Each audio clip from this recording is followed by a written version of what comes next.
Okay, we ready for this crazy life with Lynda thing? Um, wow. Kind of glad I waited a little while before recording this because maybe it's better than what it would have been. Um, got a new tattoo, by the way. There we go. Ta-da!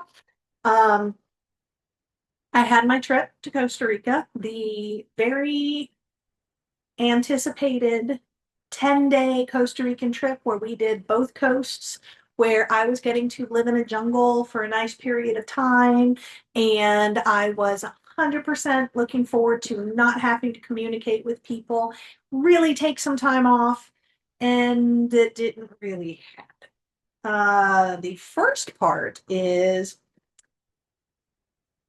I'm kind of stupid sometimes. And I was teaching two classes for SGSC and one class for GMC and forgot they hadn't ended before the trip. Oops. So the first part of the trip was finals week for all my courses. And I'm having to do mad grading.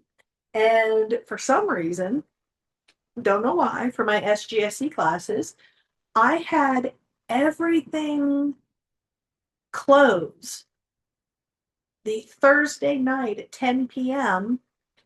when all of the final grades were due Friday morning by 9 a.m. while I'm in Costa Rica, which is a different time zone. I don't know why. I don't know. So for that one, the that Thursday is when we were driving like five something hours from our jungle place to San Jose, where it's a lot of mountain roads, a lot of construction, very backed up. And it seems to be pretty much that entire side of Costa Rica. You can't flush anything down the toilet other than pee and poop. So toilet paper goes in a bit. I know that's a side note, but dude, that really lives with you for a moment. Um, so as soon as we got to San Jose, it was the one hotel that we had, got in there, popped up the laptop, and marathon grading.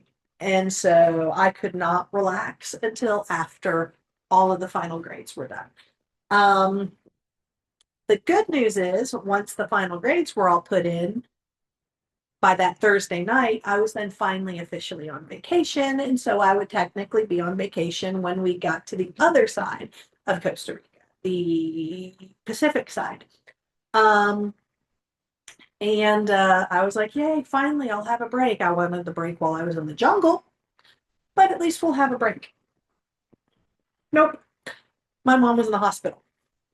Um, so of the 10 days, I had one day that I did not deal with the hospital. Um, 1 out of 10. Whew. And the only reason that is because I did not so much as even text good morning to my mom or anything. I just decided I needed at least the one day. Um, yeah, in the jungle, the mighty jungle, the lions too. Sorry, not really sorry actually. It's a really good song. But while we were in the jungle, we arrived Saturday, the 25th. We landed in San Jose, got the car rental, drove all the way down. Um, by the time we got to the jungle house, the sun had set because, dude, it's like, it's now nighttime, 6 o'clock, and it was dark. Like, we thought we had time. We stopped by a supermercado on the way. We were really close. We walk in to grab a few items. We come out and night had fallen. I'm just like, dang, that was fast. But since it was dark, the person who was going to show us everything was not there. So we got to figure everything out ourselves, which we are not dumb people, but wow, sometimes we're dumb people. We had the hardest time um, undoing locks. I don't know why. But anyway, we get in there, we get settled. It's really hot. There's no glass in any of the windows. I knew this going in. There's no AC, there's no TV. It's so wonderfully basic. And there's just this big old mosquito net for over the bed and one fan and a ceiling fan.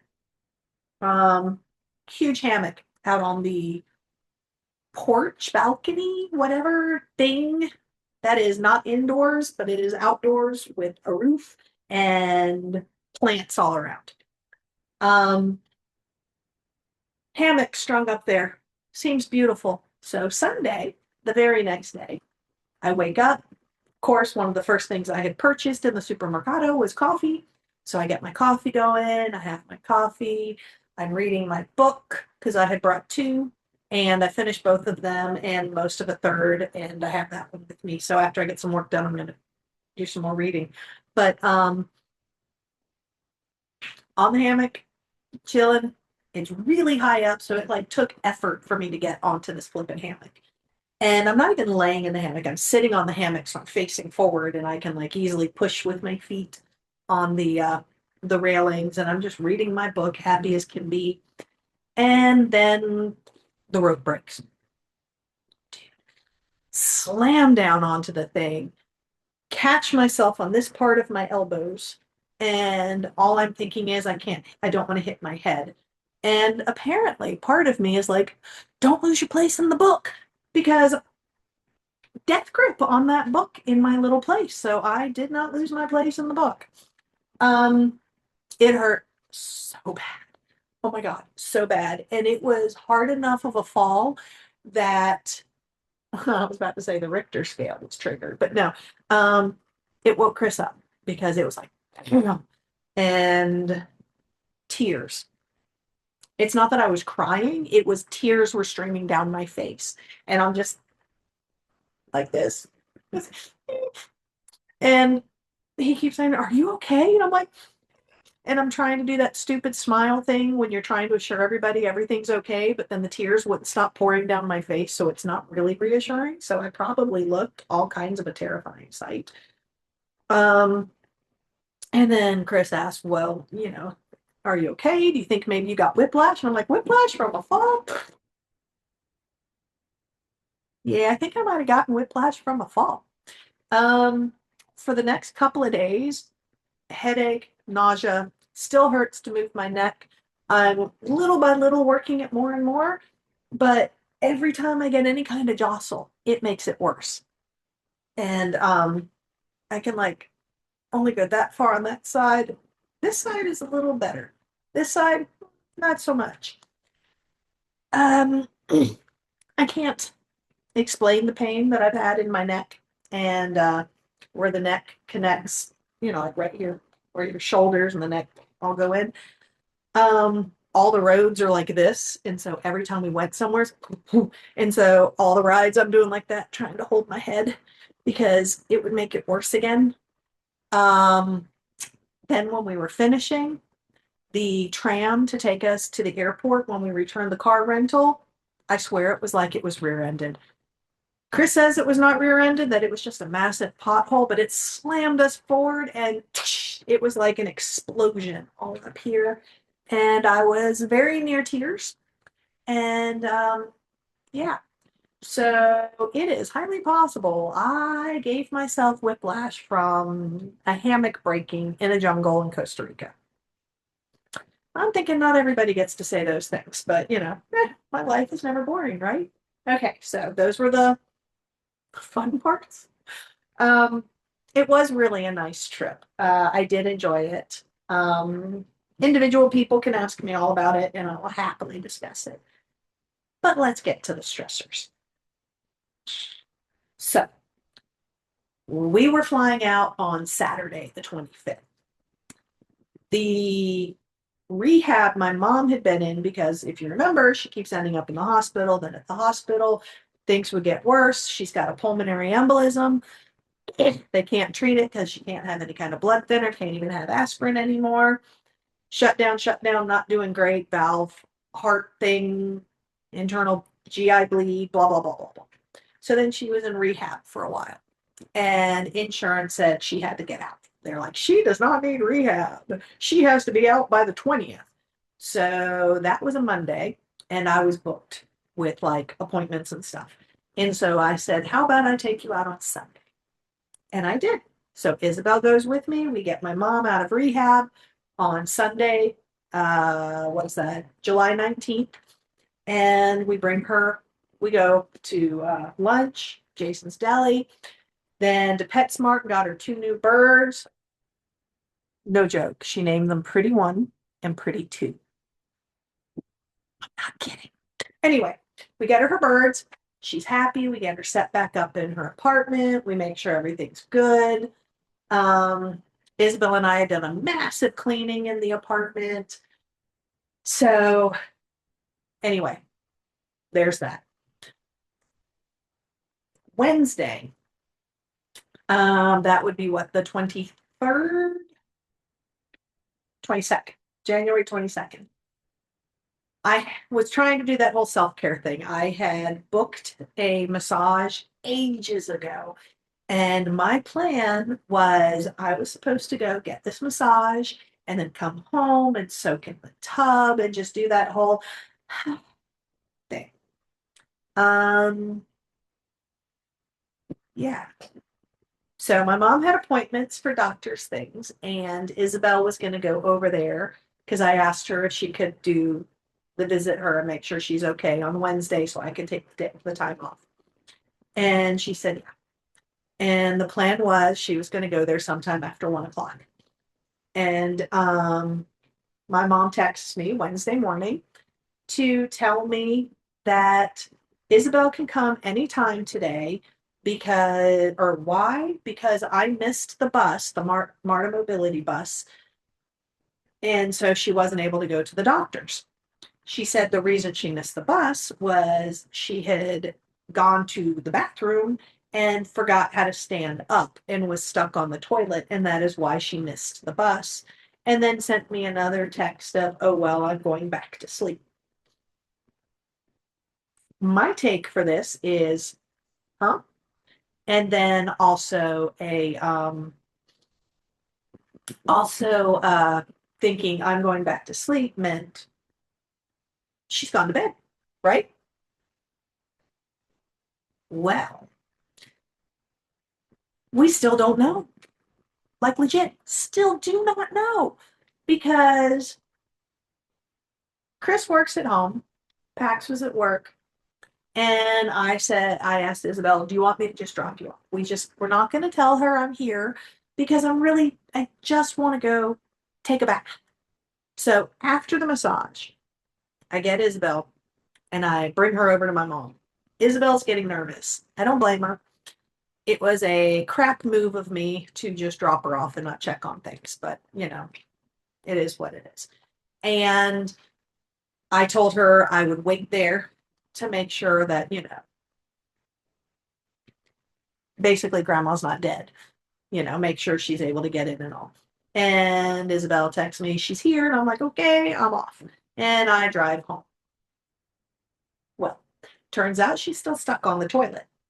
And Isabel's like, what am I supposed to do? So I told her, call 911. Tell them what's going on. Have somebody come help her get off the toilet. Because my mom was wanting Isabel to help her get off the toilet, and Isabel was freaking out. And I told Isabel, that's not your job. Because I wouldn't do it. I'm not trying to be cold or heartless, but I'm not pulling anybody off the toilet who can't stand up and then risk them dropping and breaking. I'm not doing it. So Isabel calls, fire department comes out and gets my mom off the toilet and onto the chair.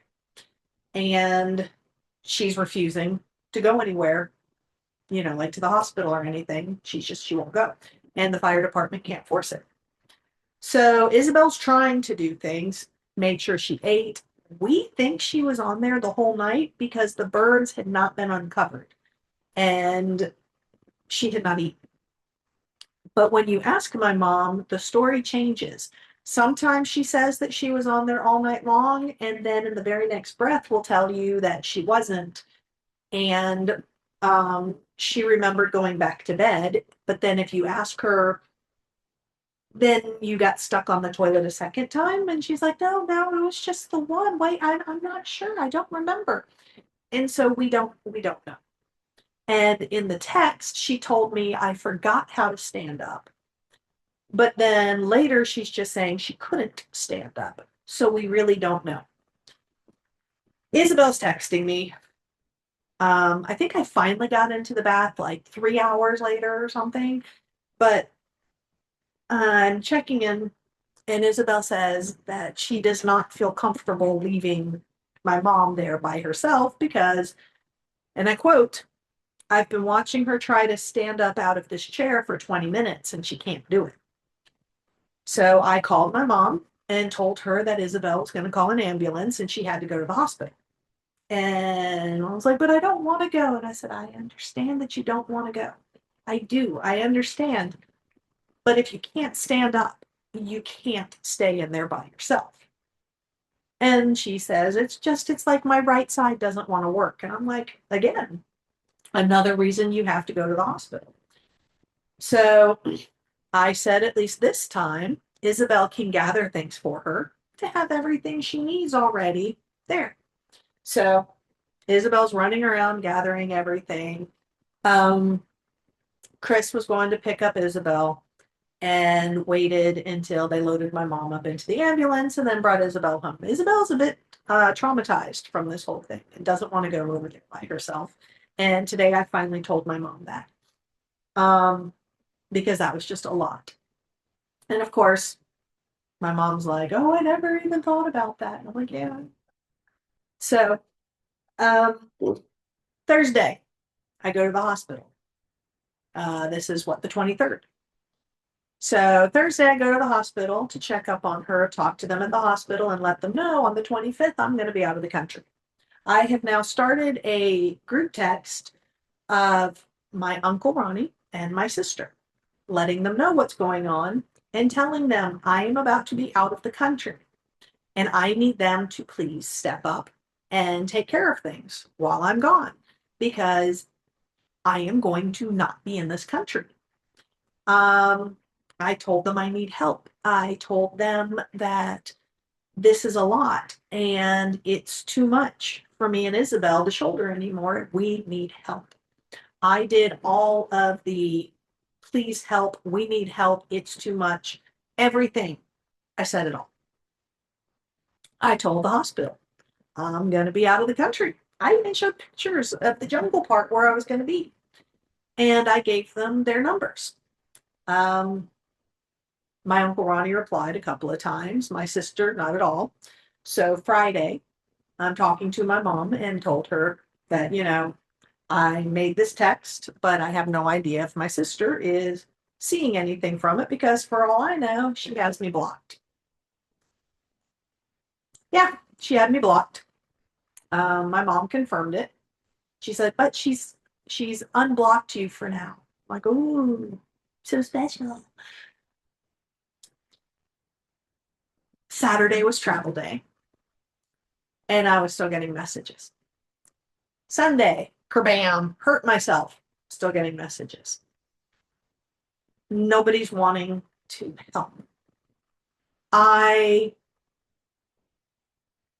hoping this worked. I put airplane mode on my phone and used Wi-Fi calling to do all of the calls because everybody needed something.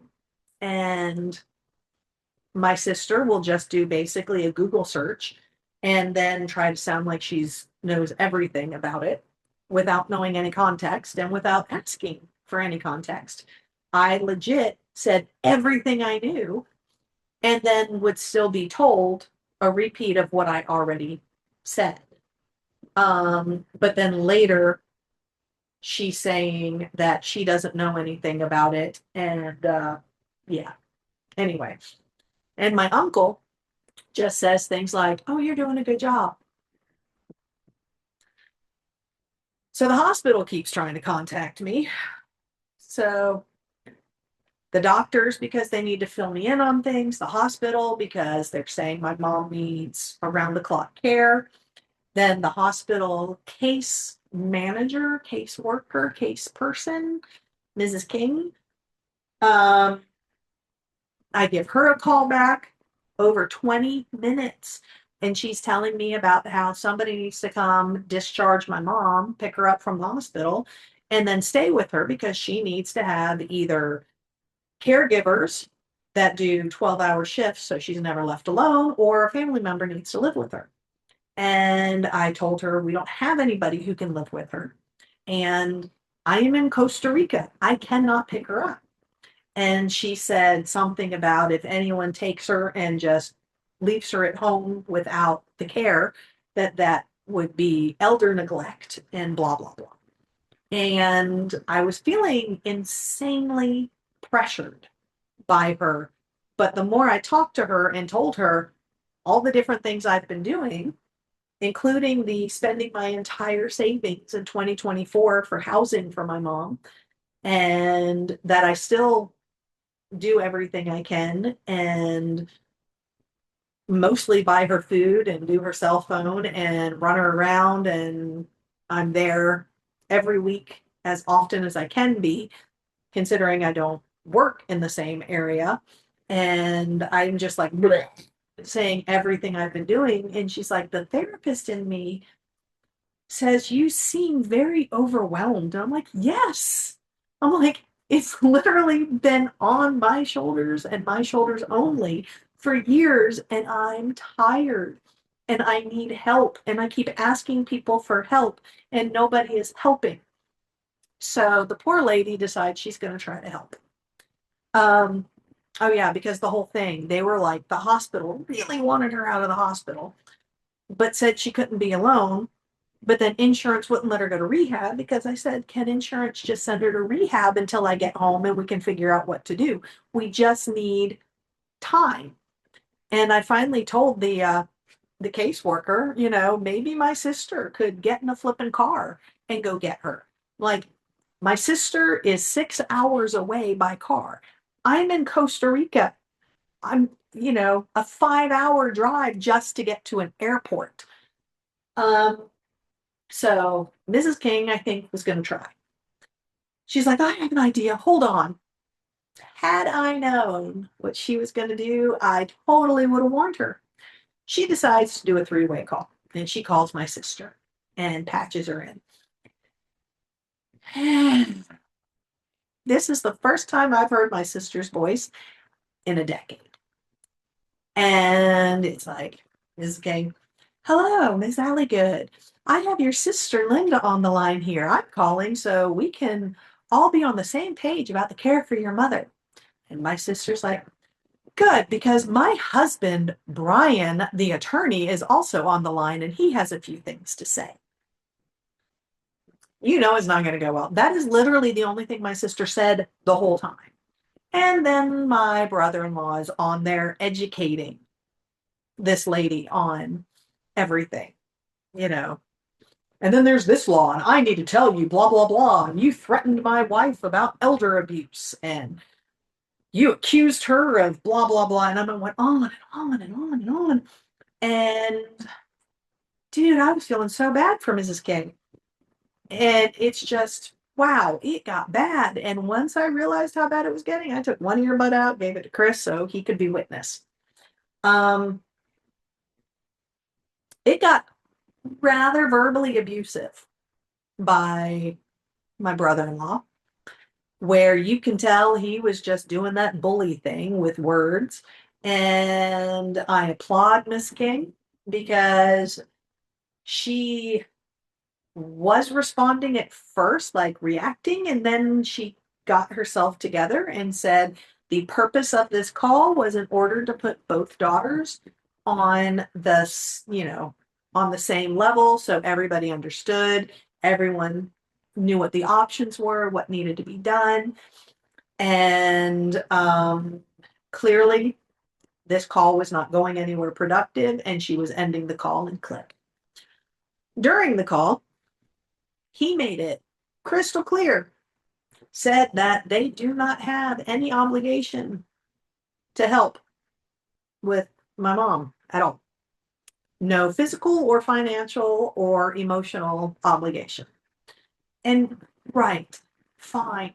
Nobody has obligations to help. But damn, you know? Um, so I called Mrs. King back and I told her on behalf of my family, I wanted to apologize. She did not deserve to be talked to like that. And had I known she was about to call my sister, I would have given her a heads up about what she might be running into.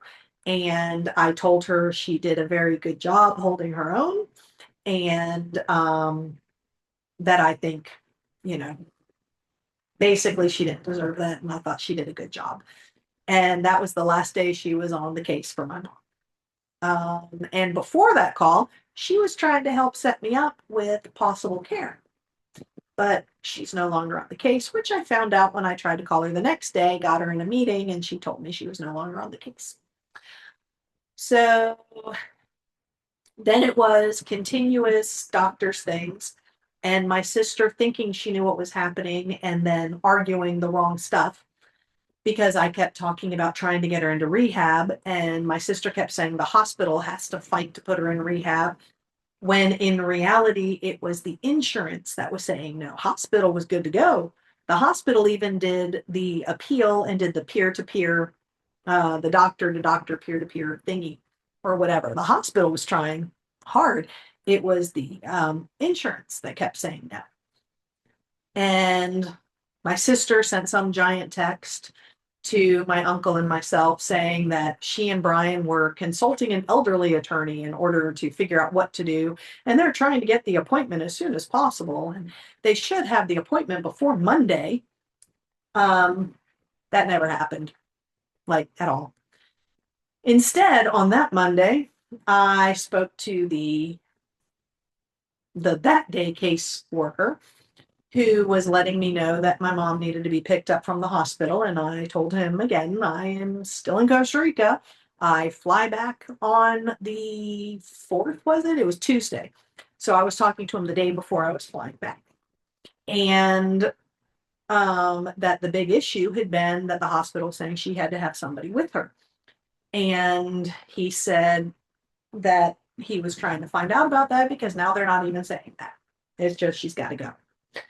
And I asked about the insurance thing. He's the one who told me it was declined and then, or denied, and then the peer to peer thing, and that was denied. And so the next step is to do a family appeal. So a family member had to contact the insurance and do the appeal.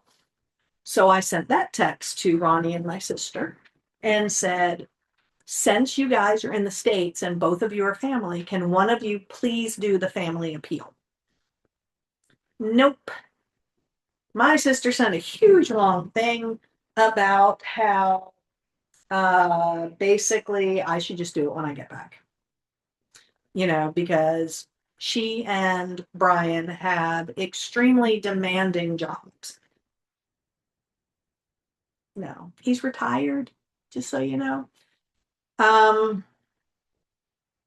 there was a lot. There's more to it than that, but that's the basic gist is you do it. You've been doing it long enough, you keep doing it. There was reference to the fact that I'm the only one who's done all the medical stuff anyway, so why should anybody else take over? My uncle did another, you're doing a good job. Um, so no help at all. And when I flew home, we flew home Tuesday. I got home late Tuesday night. I didn't even bathe and got up the next morning, went and got my mom from the hospital, got her set up in her apartment, tried to make sure everything was good, had Pax go with me because I really didn't want to do it myself. We went through all of her medication. We removed everything she's not supposed to take. We did all the organizing we could. We did everything we could. Oh yeah, and we also, since all this happened, we also had a lift added to her toilet. So it's like this much higher and it's got little arm things. So hopefully she never gets stuck on there again. Oh, and she's also now on oxygen. One of the other big things is while she was there, she still has the pulmonary embolism. She's got a heart valve issue and aortic stenosis, as well as the GI bleed anytime they give her anything to try to help with blood thinning. And they wanted to check on the heart for the heart valve to see if she could benefit from a procedure. One of the doctors I spoke to while I was there in Costa Rica was telling me that she was 99.9% sure my mother would be denied having the procedure anyway because of all the health issues. And if you can't take blood thinner, you can't do this heart valve thing. And we've already found she can't do the blood thinners. But they still kept talking about the test. So one of the things that my sister kept going on and on about was the fact that my mom was refusing to do the test. My mom was refusing to do the test because it was a CT scan with contrast, and they told her with how bad her kidneys are right now that if she did the test with the contrast, it was a very high likelihood that it would shut down her kidneys and she would have to go on dialysis, and my mom doesn't want to go on dialysis. You can't blame her on that one. But my sister kept saying, well, she's refusing the test. I'm like, yeah, with reason. And the other doctor said straight up she didn't think she'd be able to have it anyway. So now my mom's also on oxygen, but I don't know if she is because the hospital sent her home with the oxygen. She's supposed to be on the oxygen, but then my mom tells me that home health care came over and told her she didn't have to be on the oxygen. But then the next thing she's telling me is how she needs this other thing so she can carry her oxygen.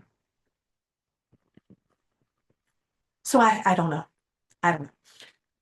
Meanwhile, Malika set me up with somebody, and I talked to him yesterday on the phone while I was driving down to Douglas to my dorm for this week of convocation, which we have to block off an entire week of meetings, where it turns out all the meetings I have to go to are done in the first 2 days, but my presence must be on campus in my office. So this guy is helping me figure some stuff out. So next Monday, I am having the kids go with me. We are going to meet the guy, chat with him. Then we're going to go to my mom's and we are going to discuss options. I have taken on another class so I can have more money so then I can pay for this. I think it's called in-home care something. It's basically where you pay somebody about 40 bucks an hour, and he knows of a place that does 2 hour minimum. So hopefully I can just do 2 hours this day, 2 hours this day. So if I do that twice a week, that's $160 a week. I might consider the 3 hours, but that's what I'm going to discuss with him.